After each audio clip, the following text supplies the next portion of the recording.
Oi gente, tudo bom? Galera, esse é o primeiro vídeo do mês de maio. Quem me acompanha lá no Instagram sabe que eu falei que esse mês de maio seria uma homenagem para as mães. Uma homenagem onde a gente trataria, relembraria algumas histórias, alguns eventos que aconteceram no passado, lá no início da história da igreja e ao longo da história da igreja, sobre histórias de mães que marcaram com sua fé, com sua integridade, com sua esperança e com sua confiança ao Senhor. Aproveitando sim o momento, o mês das mães, mas o meu intuito com essa série, com esse tema, é nos fortalecer quanto à nossa fé e mostrar pra gente que não existe tempo ruim pra gente servir ao Senhor. Não há tempo ruim para servir ao Senhor. A gente serve ou a gente não serve. E aí as histórias dessas mulheres ao longo do mês vão marcar muito a nossa vida, me marcou muito. E eu espero que também ajude na sua fé, para que você entenda que sim, é necessário sermos fiéis ao Senhor. E que por mais que se levante o mal que levantar, a gente vai continuar sendo fiel ao Senhor. Eu ainda estou tendo a dificuldade de ficar olhando para cá, mas eu não vou perder o foco daqui. Então é isso, gente. Vamos começar a nossa série. Espero que seja muito acrescentador para você, tá bom? Então vamos lá. Antes de começar falando dessa mulher que será lembrada hoje, só para frisar aqui, para que vocês acompanhem direitinho a história. No século II depois de Cristo, a gente vê ao longo da história que as mulheres cristãs viúvas, que se tornaram viúvas, que seus maridos morriam, elas viviam integralmente e inteiramente para a obra do Senhor. Então elas viviam em castidade. Depois que seus maridos faleciam, elas viviam inteiramente para a obra do Senhor, ao serviço da igreja. E ali elas eram sustentadas pela igreja. E aí agora a gente adentra em Roma. Roma, a partir do momento que Nero, o imperador Nero, começa a perseguir a igreja e faz toda uma perseguição à igreja, todos os imperadores que vieram após Nero, a maioria, quase todos, também começaram a perseguir a igreja.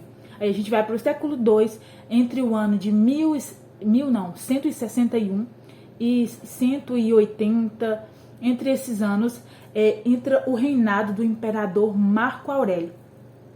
E ali agora a gente entra na história só para vocês entenderem um pouquinho a realidade do momento. Século II, reinado de Marco Aurélio, imperador Marco Aurélio. Como eu disse, ali nesse ano, nesse reinado de Marco Aurélio, como eu falei das viúvas, as viúvas elas se consagravam totalmente ao Senhor depois que seus maridos faleciam e elas viviam uma vida de serviço na igreja. E nessa época surgiu uma viúva chamada Felicidade, uma mulher genuinamente cristã, que carregava a palavra do Senhor, que carregava o evangelho, onde servia ao Senhor com muita integridade. E essa mulher, ela tinha 7 filhos. Uma mulher que orava dia e noite. Então pensa, era uma mulher que carregava e exalava a presença do Senhor. Intimidade com Cristo era o que ela tinha. E, assim como ela, seus 7 filhos também eram muito devotos ao Senhor. Eram cristãos verdadeiramente fiéis ao Senhor. Eu vou citar o nome de cada um, lendo aqui, porque eu não consegui decorar todos, mas ela tinha 7 filhos, e esses 7 filhos chamavam Januário, Félix, Felipe, Silvano, Alexandro, Vidal e Marcial. Eles eram cristãos muito devotos a Deus. Então pensa, era uma família que servia ao Senhor de todo o coração, com muita integridade. E aí, como você sabe, crente não pode fazer a obra que Satanás se levanta. Os sacerdotes pagãos daquela época, vendo Felicidade e seus filhos tão devotos ao Senhor, a fé deles chamaram a atenção daqueles sacerdotes. E eles, por se incomodarem com a fé deles, vão e denunciam eles para as autoridades daquela época. Só para frisar também, os imperadores e o povo daquela época, os pagãos, acreditavam que quando acontecia um desastre natural ou qualquer problema, a culpa era dos cristãos. E aí os sacerdotes aproveitam desse pensamento, tanto do imperador quanto de todas as autoridades da época, e acabam prendendo essa família. O intuito dos sacerdotes era fazer com que essa família, tanto Felicidade quanto seus 7 filhos, oferecessem sacrifícios aos deuses daquela época. Eles não estavam satisfeitos vendo os cristãos servindo ao Senhor, e eles queriam de todas as formas que os cristãos negassem sua fé e adorassem aos deuses pagãos deles. E aí, como verdadeiros cristãos, a gente vê nenhum dos integrantes dessa família negar a sua fé. O intuito das autoridades era: precisamos de qualquer forma persuadi-los a prestar adoração aos nossos deuses. Só que isso não aconteceu.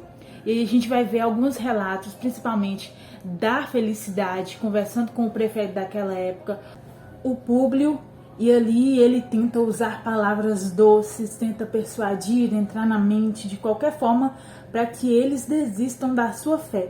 Eu vou citar aqui algumas pequenas partes dessa conversa da Felicidade com o prefeito Públio e o que ela diz para ele a partir desse momento onde ele tenta persuadir ela, tenta dizer para ela que ela não tem amor aos filhos dela, porque ela vai deixar os filhos dela morrer e vai morrer junto.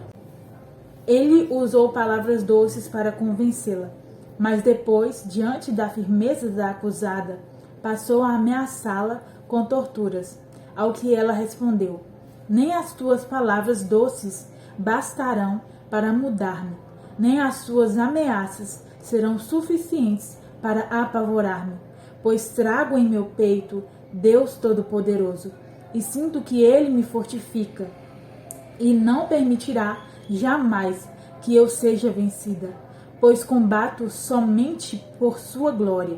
Assim está em tuas mãos, Públio, deixar-me viver ou dar-me a morte. Qualquer decisão, porém, que tomes, serás a vergonha de ser vencido por uma mulher. E aí, diante dessas palavras da Felicidade, o Públio ele começa a torturar ela mais. Não torturar ela de primeira. Ele fez o quê? Começou a torturar cada filho dela. Ele foi matando um por um. Todos os soldados ali daquela época, reunidos naquele lugar, começaram a torturar os filhos dela, um a uma na sua frente. Então ela foi vendo seus filhos serem mutilados, terem seus corpos cortados, serem todos mortos, um a um. E aí, algo que eu acho interessante na história de Felicidade é que depois que os filhos dela morrem, ela caminha pelos corpos mortos deles, caminha por cada corpo. Antes dela ser morta, ela começa a caminhar e olhá-los.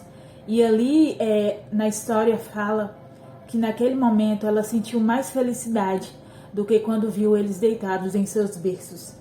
E aí eu parei para pensar, como assim ela sentiu mais felicidade? Ao ver aquilo, ao ver os filhos dela mortos, do que quando estavam no berço. E aí a gente vê que na própria palavra do Senhor, lá em Eclesiastes capítulo 7, fala que é melhor ir na casa do luto, onde há luto, do que onde há festa.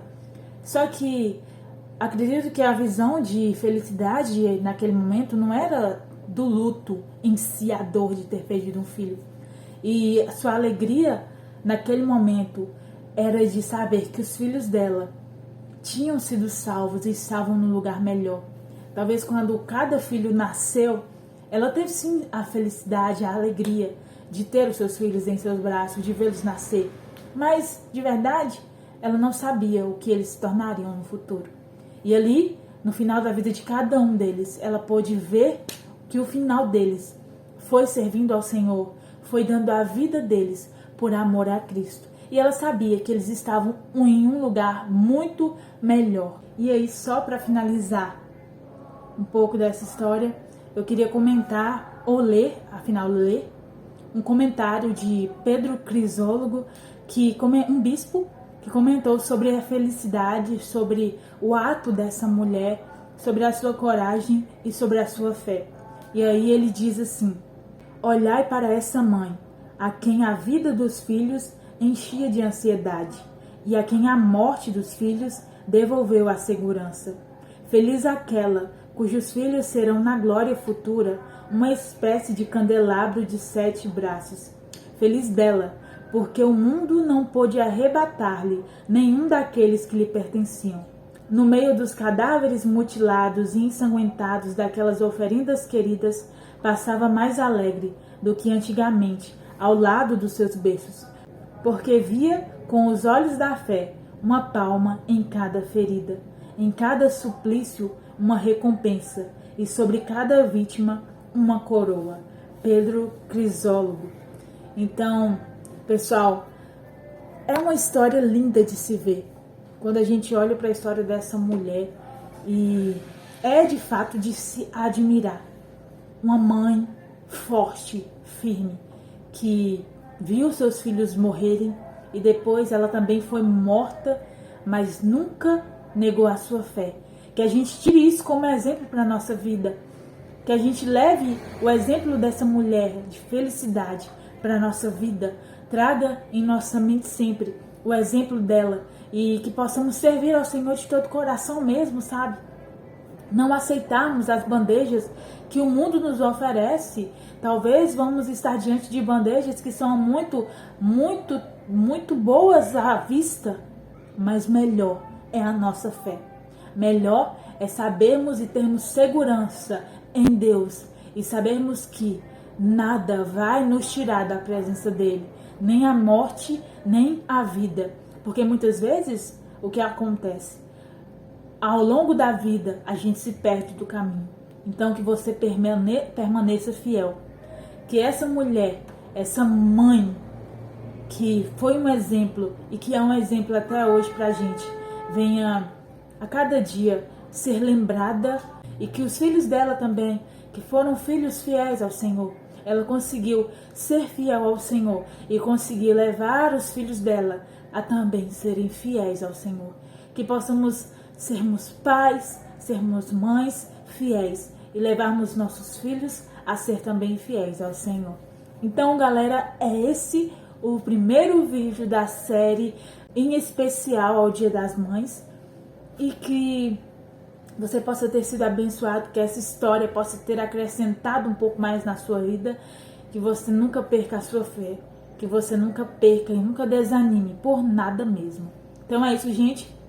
Um beijão, um abraço e até o próximo vídeo, a próxima homenagem, a próxima mulher a ser lembrada.